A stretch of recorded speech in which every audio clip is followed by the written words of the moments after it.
There are so many different things that we could speak about when it comes to this week's Torah portion, which is called Jethro. And typically what I do is I go around and show off and ask everyone to tell what the names of Torah portions which are named after people, because there are only 6 in the Torah. In the 5 books of Moses, there are only 6 parshiot of the 54 that are named for people, this being one of them. But we're not going to do that tonight because I'm not in the mood to show off and play Trivial Pursuit with you people. No, because this is my bar mitzvah anniversary Torah portion, Yitro, and we have to take this very seriously. Double chai. Not bad. And I get to share it with Mr. Cohen. And it's funny, I was talking to Jillian Bandler about this last night because Jillian's bat mitzvah portion was also Yitro. But she is with the 200 kids that are participating in Winter Kala for Nifty Southwest, so you'll let her know about the shout-out. I know others. Anyone else have the 10 Commandments for their Torah portion for their bar bat mitzvah? It's a very exclusive club, of course. Now, what's really cool tomorrow morning when you're here for Shabbat services, all of you, it's the only time the whole year, the whole 54 parshiot, that the congregation stands during the Torah reading when we get to the 10 Commandments, because we recreate and symbolically stand as if we are standing at Mount Sinai. So it's very, very, very cool. And I'm sure all of you are thinking, oh, that's how he got the great big ego, because it is bar mitzvah. Everyone stood up when he chanted Torah. No, my great big ego came from many other things. I have a very small ego, which is part of my problem. For another time, but thank you, Sally. I want to read to you something that we're not talking about the 10 Commandments tonight, because my good friend Ethan Cohen will be doing that tomorrow morning. And so you have to come share his bar mitzvah simcha at 10 o'clock in the morning to hear all about the Aseret HaDibrot, the 10 Commandments. But I want to focus a little bit on some words that Moses' father-in-law, Jethro, shares with him. The following is, imagine, if you will, what's happening in the Jewish community, or the Jewish people, or the community that is approaching Sinai. Moses has now been in charge, really not for very long, because they just left last week, well, in the Parsha last week, and got through the Red Sea and all that good stuff. So it says that Moses was sitting magistrate among the people, while the people stood about Moses from morning until evening. So what does that mean? What was Moses' day job? This is before the 10 Commandments. What does it mean that he sat magistrate? Settling disputes. He's a rabbi. More specifically, he's listening to kvetching. Like only in a Jewish community. I got a phone call this week about, we just sent out the bar and bat mitzvah date registration sheet for 2020, right? We usually do it 2 years before. We usually send it out end of December, mid-December, but it's been a little busy this year, so we're about a month late. Everything's like a month behind schedule. And someone called about a date this is now over 2 years from now, and wanted to have a lengthy conversation about why it was so important that their child become bar bat mitzvah, whatever it was, on a specific date in 2.5 years. And they actually had this is very Jewish, by the way, the chutzpah, but good chutzpah, to start the conversation with, Rabbi, I know how busy you must be. And now let's have a 5 to 10 minute conversation about a date in November of 2020. That would be 2 years and 10 months from now, right? I don't even know what I'm doing tomorrow. Well, tomorrow I know, right? Because we're on. Although you did so well at his rehearsal, I don't even really need to be here. Do you mind if I just sleep in tomorrow? So, yeah, you mind? Your dad can take over. It came up on his thing that he should have been a rabbi. So my point is that Moses is dealing with this. He didn't have email or cell phones or text, which has made life worse, not better, right? Because of the 24. But that's what he's doing, and nothing changes. He's magistrate, but he's doing it. It's very specific from morning until night. And when Jethro, his father-in-law, remember, father-in-laws have agendas. And their agenda is that their daughter is treated properly. That's their agenda. So they show that agenda by pretending to be nice to their sons-in-law. And he says to Moses, why are you doing all of this work all by yourself? Why do you act alone? Jethro says. He actually says, what is this thing that you are doing to the people, he says, not to yourself? Morning until evening, listening to disputes, settling arguments, so on and so forth. And Moses says to his father-in-law, basically, it's my job. I'm doing it because they keep coming up and asking questions. And they want me to go to God and inquire from God some answer for them to get the answer. And how can I decide that one person's kvetch is more important than the other person's kvetch? Which, by the way, is a disease among rabbis. We don't know. None of my friends, even me to some, I don't know how to prioritize. This bar mitzvah date in November of 2020 I enable it as important as what's happening this weekend. That's just how we're wired. We want people to like us and we want to be helpful. I'm less concerned about people liking me. I mean, I think the dust has settled. You've decided if you do or you don't by now. And Moses goes back and forth. They have this back and forth. Jethro's like, what are you doing to yourself? And Moses is like, this is what I do. So it's interesting, if you know, that Jethro's first comment is, why are you doing this to them? What do you think he meant by that? Why are you doing this to the people? What do you think Jethro meant by saying that to Moses? Huh? No, it's not the daughter part. That was the whole premise of it. But why do you think he says to Jethro, why are you doing this exhaustive process from sunup till sundown of meeting with people? Why are you doing that to the people? He doesn't say, why are you doing that to yourself, until another question. But why do you think he points out, why are you doing this to the other people? Yeah? What about the hardships of the desert? Yeah, I mean, people are going to stand in line all day long in the heat of the desert, and they're going to plotz. That's a good point. I'd never thought of that. I mean, now that I live in the desert, I totally get it. Well, let's see what he meant by that. Moses, his father-in-law, finally puts his foot down. He sees Moses do this day after day, and I feel it right now, these last 8 months. Day after day, all by his lonesome. And he says, you are going to get some help. He says, now listen to me. This is in the Torah. I'm going to give you counsel, right? And there's no one you would rather get counsel from, of course, than your father-in-law. You bring the disputes to God, and then I want you to seek from among the people capable individuals, people who are capable, people who fear God, trustworthy ones to you, who don't have any secondary gain or any agendas, and I want you to put them in charge of the small cases, the ones that you don't have to bring to God. And I want you to take, he says, chiefs of thousands, hundreds, fifties, and tens, and let them judge the small stuff.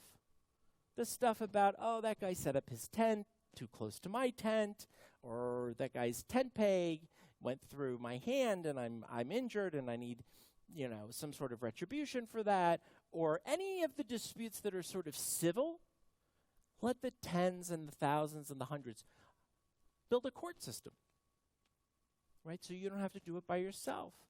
And then he says to Moses, if you do this, and God says it's cool, my idea, remember, Jethro's not Jewish. He's a Midianite priest. You will be able to bear up, and all these people, too, will go home to Israel unweary.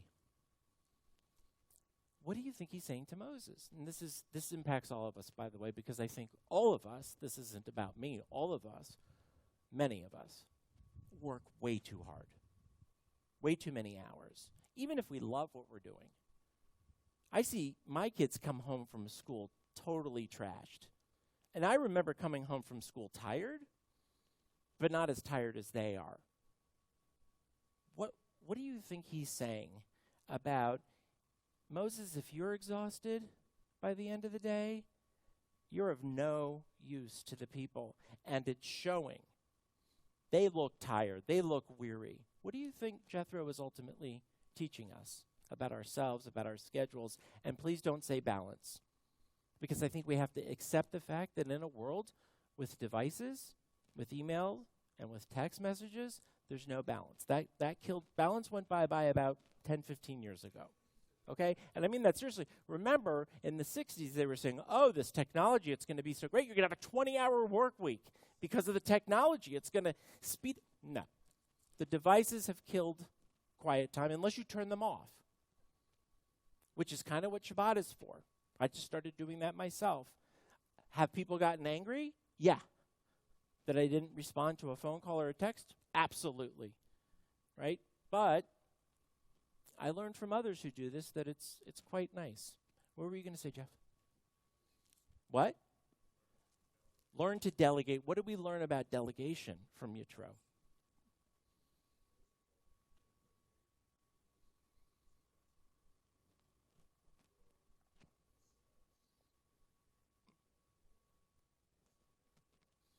But who do you delegate to? If delegation, you're absolutely right, is the name of the game, what does the Torah specifically teach us about the ones that he should delegate to?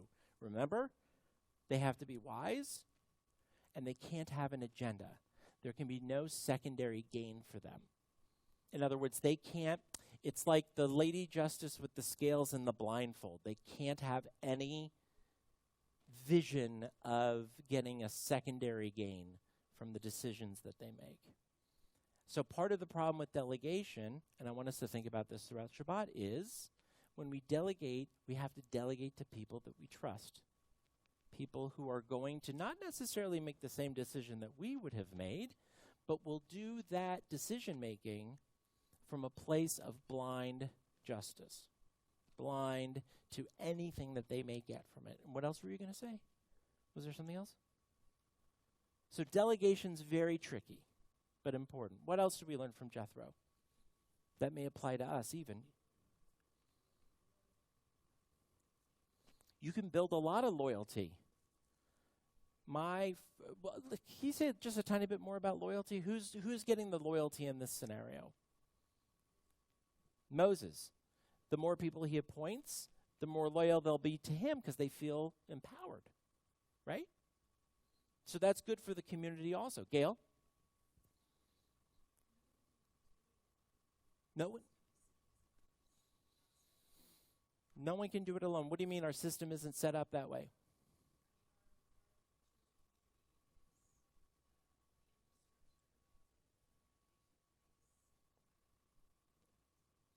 There were 602,000 of them.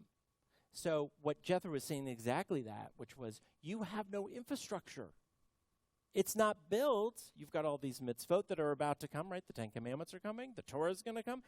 You better build up some infrastructure because once the law, they didn't even have the laws yet. Once you have the laws, then you're going to be doing dispute resolution, conflict resolution from the place of law, and you can't do it alone.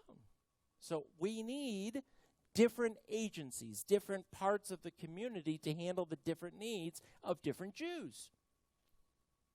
Synagogues aren't, 100 years ago, synagogues didn't do immigration. Hayas did immigration. 50 years ago, synagogues didn't free, not 50, maybe 40-ish, didn't go free Russian Soviet Jewry. The agencies did it. The federations did it. The Joint Distribution Committee does worldwide stuff. We can't do it alone. Synagogues are typically where the future leaders of those communities are sort of grown. We're sort of a farm team, in a sense, right? Because you have to be grounded somewhere. Yeah, one or two more. Well, you have a sign? Oh, a sign. What does it say?